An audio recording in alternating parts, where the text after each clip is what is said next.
জাতীয় পতাকার প্রথম ডিজাইনার শিবনারায়ণ দাস। বর্তমান জাতীয় পতাকার ডিজাইনার পটুয়া কামরুল হাসান।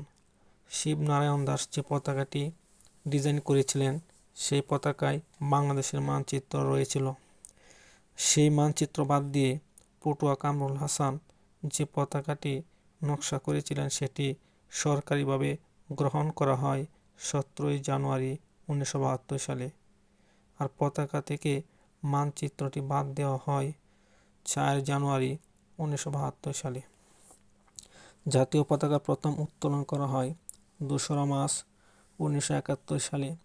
উত্তোলন করেন আসম আব্দুর রব। আর উত্তোলন করা হয় ঢাকা বিশ্ববিদ্যালয়ের কলাভবনের বটতলায়।